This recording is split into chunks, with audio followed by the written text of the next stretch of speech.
Cross cutting ബ്ലൗസേ എങ്ങനെ cut ചെയ്യാന്നാട്ടാ ഇന്ന് കാണിച്ചു തരണത്. ഇത് ഇത് ലൈനിങ് ബ്ലൗസാണ്. അപ്പോൾ ഇത് ലൈനിങ്ങിൻ്റെ പീസിൽ ഞാൻ ബാക്ക് വെട്ടിയെടുത്ത ഭാഗമാണ്. അത് വെച്ചിട്ട് വേണം കേട്ടോ നമ്മളിത് ഫ്രണ്ട് ഭാഗം എടുക്കാൻ വേണ്ടിയിട്ട്.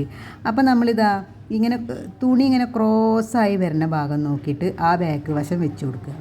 ബാക്ക് വശം നല്ല പീസിൽ തന്നെ സാധാ നമ്മൾ കട്ട് ചെയ്യണ പോലെ തന്നെയാണ് എടുക്കേണ്ടത്. മറ്റേ ഫ്രണ്ട് ഭാഗം വരുമ്പോൾ നമ്മൾ നല്ല ക്രോസ്, നമ്മൾ കഴുത്തിനൊക്കെ വെക്കുമ്പോൾ ക്രോസ് പീസ് വെട്ടില്ലേ, അതേപോലെയുള്ള ഭാഗം നോക്കിയിട്ട് ഇങ്ങനെ വെച്ച് കൊടുക്കുക. വെച്ച് കൊടുത്തിട്ട് അവിടെ നമ്മളെ കഴുത്തും ആം ഹോളും ഒക്കെ റെഡിയാക്കി വെച്ചാൽ മതി. എന്നിട്ട് നമ്മൾ അതിൻ്റെ മീതെ നിന്നാണ് കേട്ടോ നമ്മൾ ഈ ഫ്രണ്ട് ഭാഗം വെട്ടിയെടുക്കുക. ഇതാ കഴുത്ത് ഇങ്ങനെ വെച്ചിട്ട് നമ്മളിതാ ഈ ക്രോസ് കണ്ടില്ലേ, ഈ ക്രോസ് എന്ന് പറഞ്ഞാൽ ഇതാ ഇങ്ങനെ വലിഞ്ഞ് നിൽക്കും. നമ്മളൊരു ബനിയൻ്റെ ഒക്കെ ക്ലോത്ത് ഇടുന്ന പോലെ ആയിട്ട് വരും കേട്ടോ. അപ്പോൾ നല്ല പെർഫെക്റ്റ് ആയിട്ടാവും കേട്ടോ ഈ ബ്ലൗസ് കിടക്കുക. ഇത്തിരി ലൂസോ ടൈറ്റോ ഉണ്ടെങ്കിൽ അതൊക്കെ നല്ല രീതിയിൽ കിടക്കുകയെ. ഇനിയിപ്പോൾ നമുക്കിതിങ്ങനെ കഴുത്ത് വെച്ചിട്ട് വരച്ചു കൊടുത്താൽ മതി. അപ്പോൾ എന്താ എന്ന് വെച്ചാൽ ഇവിടെ നമ്മൾ നെക്കിൻ്റെ ഭാഗം നമ്മൾ എപ്പോഴും അളവെടുക്കണം. 2.5 ഇഞ്ച് നമുക്ക് വരാവും. അപ്പോൾ അതിന് നമുക്ക് അവിടെ ഒരു അടയാളം വെച്ചാൽ മതിയാവും. ഈ ക്രോസ് പീസ് വരുമ്പോൾ എവിടെ നിന്നാണോ ഇതിൻ്റെ ഈ കഴുത്തിൻ്റെ ഭാഗം എവിടെ നിന്നാണോ വരുന്നതെന്നുള്ളത് നമുക്ക് അറിയാൻ പറ്റും. അപ്പോൾ അവിടെ നിന്ന് ഇങ്ങോട്ട് നമ്മൾ ഈ 2.5 ഇഞ്ച് തന്നെ വെക്കണേ. ഇതവിടെ നിന്ന് ഇങ്ങനെ 2.5 ഇഞ്ച് പിടിച്ചിട്ട് 2.5 ഇഞ്ച് തന്നെ മാർക്ക് ചെയ്ത് കൊടുക്കുക. അല്ലെങ്കിൽ എന്താണെന്ന് വെച്ചാൽ ഇതിൻ്റെ കഴുത്ത് വൈഡ് കൂടിപ്പോയി കഴിഞ്ഞാൽ വൃത്തികേടാവും. അപ്പോൾ ഇവിടെ നമ്മളൊരു മാർക്ക് ചെയ്ത് കൊടുത്താൽ മതി.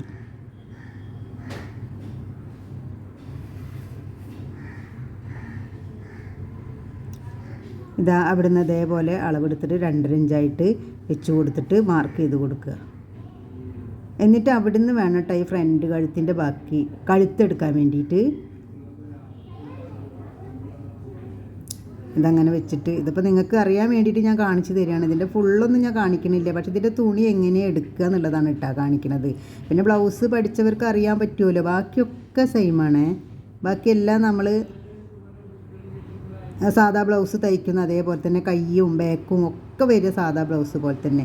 ഈ ഫ്രണ്ടിൽ മാത്രമാണ് കേട്ടോ ഇങ്ങനെ ക്രോസ് പീസ് വരുന്ന ഭാഗം നോക്കി കട്ട് ചെയ്തെടുക്കുക എന്നുള്ളത് മാത്രമേ ഉള്ളൂ കേട്ടോ ഇതിന്. പിന്നെ ഇതിന് കൈക്കുഴിയുടെ പ്രശ്നമുണ്ട്, അതൊക്കെ ഞാനിത് അതിൽ കാണിച്ച് തരുന്നുണ്ട് എത്രയെന്ന് വെച്ചാലുള്ളത്. ഇതിപ്പോൾ ഞാൻ കട്ട് ചെയ്തെടുത്തിട്ടുണ്ട് കേട്ടോ.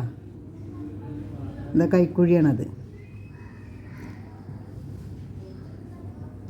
2 ടെക്കാണ് കേട്ടോ ഇതിനുണ്ടാവുക. 3ഓ 4ഓ ഇടുക, പക്ഷേ ഇതിന് വൃത്തി എപ്പോഴും 2 ടെക്കാണ്. 2 ടെക്കേ ഉണ്ടായിരിക്കുള്ളൂ. അതാണ് കേട്ടോ ഇതിൻ്റെ കാണാൻ ഭംഗി. ഇപ്പോൾ ഇതാ ഞാൻ കട്ട് ചെയ്തെടുത്തിട്ടുണ്ട്. ഇതങ്ങനെ വലിയണം അതേപോലെ. ഇനി ഇതപ്പോൾ ഞാൻ നല്ല തുണിയും കട്ട് ചെയ്തിട്ടുണ്ട്. പിന്നെ ഇതിനൊരു കാര്യം എന്താണെന്ന് വെച്ചാൽ കൈക്കുഴി നമ്മൾ 5.5 ഇഞ്ച് എടുക്കുമ്പോൾ ഇതിന് കൈക്കുഴി ഫ്രണ്ട് ഭാഗം മാത്രം നമുക്ക് 5 ഇഞ്ചായിട്ട് എടുത്താൽ മതി കേട്ടോ. എന്നാലും അതിനൊരു ഭംഗി, അത് കൃത്യമായിട്ട് കിടക്കുള്ളേ. ഇപ്പോൾ ഇതാ ഞാൻ എല്ലാ പീസും കട്ട് ചെയ്തെടുത്തിട്ടുണ്ട്. ഇത് ബാക്കാണ്. ബാക്കൊക്കെ നമ്മൾ സാധാ പോലെ തന്നെയാണ്, ബുദ്ധിമുട്ടുകളൊന്നുമില്ല. ബാക്കി എല്ലാതും ഒരേപോലെ തന്നെയാണ് കേട്ടോ ചെയ്യുക. നമ്മളെ സാധാ ബ്ലൗസിൻ്റെ അതേ മെത്തേഡ് തന്നെയാണ്. ഇപ്പോൾ ബ്ലൗസ് പണി കഴിഞ്ഞിട്ടുണ്ട്. എന്താ 2 ടെക്കേ ഉണ്ടാവുള്ളൂ, ബാക്കിയെല്ലാം സെയിമാണേ. അപ്പോൾ ഞങ്ങളെ ചാനലൊന്ന് സബ്സ്ക്രൈബ് ചെയ്യണേ, ലൈക്ക് ചെയ്യണേ. ഇത്രയും എളുപ്പമുള്ള കാര്യങ്ങളാണ് കേട്ടോ ഞാൻ പറഞ്ഞു തരുന്നത്. ഒന്നും ചെയ്ത് നോക്കണ്ടേ.